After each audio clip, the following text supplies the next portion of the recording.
Hey beautiful people, assalamu alaikum guys. So guys, this is my first blog, travelling blogging, और मैंने start कर दिया है अपने चैनल पे। तो guys, travelling with Munira Shaikh, पहला ब्लॉग आप लेके आई हूँ आप लोग के लिए इंडिया गेट का, जो बहुत बड़ी हमारी देश की पहचान है, खूबसूरत जगह है। तो वो आप मैं आपको पूरा दिखाऊंगी। मैं थोड़ी स्टोरी बताने की कोशिश करूंगी, आप देखिएगा, और थोड़ा सा हम मस्ती करेंगे, खाएंगे पियेंगे भी। इंडिया गेट, जिसे मूल रूप से ऑल इंडिया वॉर मेमोरियल के नाम से भी जाना जाता है, भारतीय इतिहास का एक गौरवशाली प्रतीक है। और इंडिया गेट के हिस्टोरिकल बैकग्राउंड का जो बात करते हैं, तो निर्माण का जो उद्देश्य है, इंडिया गेट को प्रथम विश्व युद्ध 1914 और 1918 और तीसरे एंग्लो अफगान युद्ध 1919 में शहीद हुए ब्रिटिश भारतीय सेना के 82,000 से अधिक सैनिकों की याद में बनाया गया था। और जिसमें जो नाम रजिस्टर हुए, उन नामों की संख्या कुछ है इस स्मारक पर, लगभग 13,516 सैनिकों के ही नाम दर्ज हुए हैं इसमें। बचपन में आई थी यहाँ पर, और उसके बाद एक बार स्कूल के टाइम पे भी मैं आई थी, उसके बाद मुझे याद नहीं आ रहा, अब मैं आई हूँ तो थोड़ा सा मैं भूल गई हूँ। ब्रिटिश सरकार ने युद्ध स्मारकों पर सैनिकों के नाम उनके रेजिमेंट और रैंक के आधार पर अंकित किए थे, ना कि उनकी धर्म या जाति के आधार। ये स्मारक ब्रिटिश भारतीय सेना के उन सभी भारतीयों के हैं जिन्होंने एक साथ मिलकर लड़ाई लड़ी थी। इसमें उस समय की अविभाजित सेना के सभी समुदायों के सैनिकों के नाम शामिल थे। अगर हम बात करते हैं कि इंडिया गेट पे किस तरह के पत्थर लगे थे, किस तरह के बालू मिट्टी लगे थे, तो ये बोला गया है कि सैंडस्टोन नाम का जो उपयोग हुआ था। तो इंडिया गेट का निर्माण मुख्य रूप से भरतपुर के लाए गए हुए लाल और पीले बलुआ पत्थर सैंडस्टोन से किया गया था। और अगर इनकी ऊंचाई की बात करें इंडिया गेट की, तो लगभग 42 मीटर और 138 फीट की है।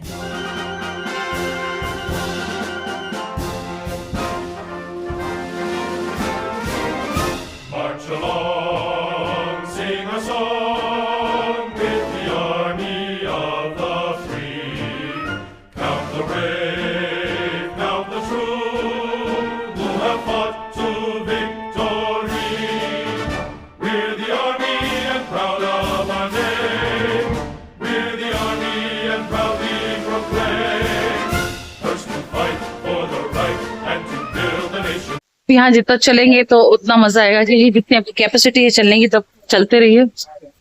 और कहीं पर अच्छी जगह मिल जाए तो रुमाल बिछा के बैठ जाइए। बट मुझे लगता है आज शायद अब पहले जैसा स्पेस वैसा नहीं रखते, क्योंकि मुझे कहीं पिकनिक स्पॉट जैसा दिख नहीं रहा। ट्राई कर रही हूँ कहीं दिखे, बैठू मैं, और हम थोड़ा सा देखेंगे इस इंडिया गेट की एक स्टोरी। देखें पीछे, देख सकते हो खूबसूरती है। यहाँ पर शायद पानी का वो था, लेकिन अब पानी शायद बंद कर दिया गया है। ये पूरा पानी का था पोर्शन, ये सब हटा दिया गया है।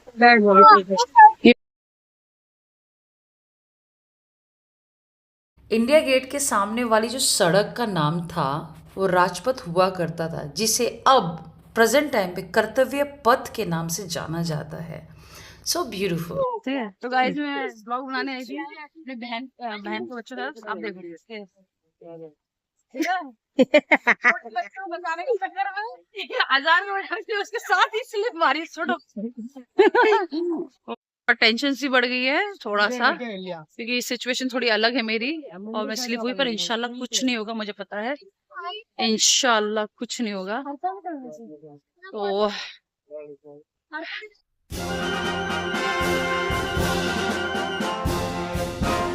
इंडिया एंट्रेंस का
मुझे एक्चुअली शहीदों के नाम देखने हैं, जो शहीदों के अपने देश के लिए जो शहीद हुए हैं, उन जवानों का नाम लिखा है, वो किस तरफ लिखा है वो देखना है मुझे। इंडिया गेट में हर शहीदों का नाम लिखा है जो हमारे देश के लिए शहीद हुए हैं।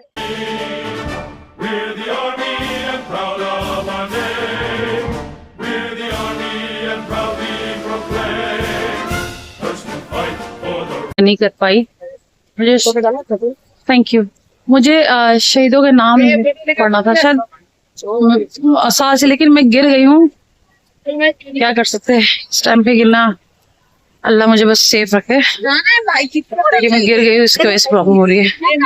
तो मन को बहुत शांति मिली आफ्टर वेरी लॉन्ग टाइम। मतलब आप समझ लो बचपन में आई करती थी, बचपन में आई होगी शायद, बहुत छोटे में, याद भी नहीं, और स्कूल टाइम में शायद एक बार आई थी, तो मेमोरी को याद भी नहीं है।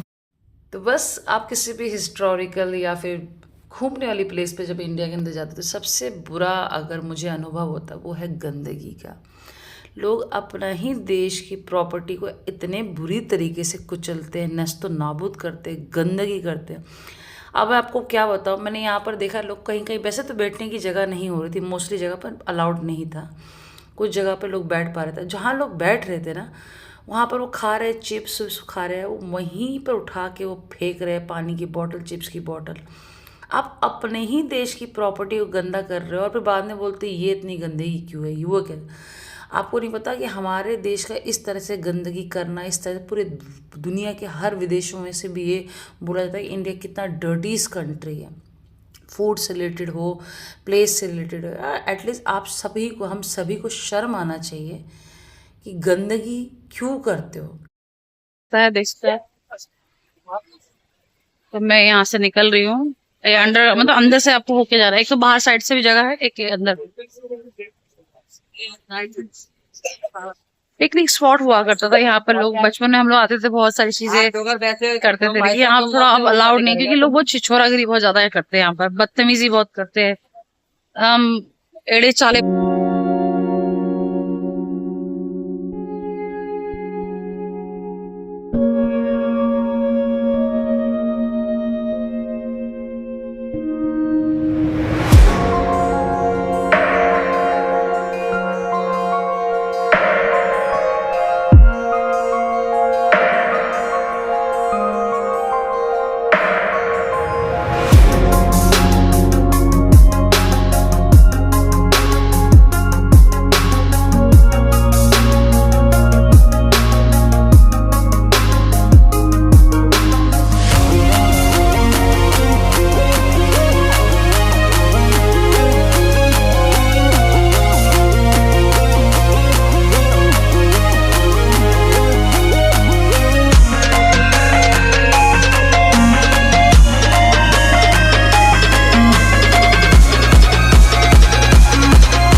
खाने की बात करें तो मोस्टली एक एडजस्टमेंट करके थोड़ा साइड में सेटअप करके रखा है इंडिया गेट के बाहर, आप खा सकते हैं। मोस्टली आइसक्रीम तो नॉन स्टॉप मिला था लिटरली। मैं समझ गई बच्चों का अट्रैक्शन के लिए था, तो मुझे तो कुछ समझ नहीं आया, बस राम लड्डू मुझे समझ आया। बचपन से हम लोग का ये फेवरेट है, तो हमने कहा इसी को ही खाना है। बच्चे लोगों को खाना होता होगा आइसक्रीम वगैरह ज़्यादा, तो पर मैंने तो राम लड्डू वगैरह खाया। और प्राइस थोड़ा ज़्यादा हाई है, बिकॉज़ ये लोग भी उनको पैसा, गवर्नमेंट को पैसा पे कर रहे होंगे। क्योंकि मैंने जब पानी पूरी और यहाँ का गोलगप्पे वगैरह तो 50 रुपये का 4 दे रहे हैं, जो दिल्ली में बहुत सस्ता होता है। राम लड्डू कैसे दे रहे भैया? राम लड्डू 100 का 50 100 का कितना है? 100 का 10। 100 का 10 और मिर्ची साथ में रहेगी। हाँ भैया। सो ब्यूटीफुल पीपल, कैसी लगी मेरी ब्यूटीफुल ट्रैवलिंग ब्लॉगिंग की शुरुआत? तो इसी तरह से मैं ब्लॉगिंग लेके आऊँगी, बहुत सारे अच्छे अच्छे प्लेसेस जाऊँगी, आप लोगों को दिखाने वाली, उसके बारे में थोड़ा बात भी कर लेंगे। तो आपके मन में कोई क्वेश्चन हो, कोई सजेशन हो, तो प्लीज़ कमेंट सेक्शन में ज़रूर बताइएगा। मिलते नेक्स्ट ब्यूटीफुल ट्रैवलिंग ब्लॉग लेके, तब तक के लिए बहुत सारा प्यार।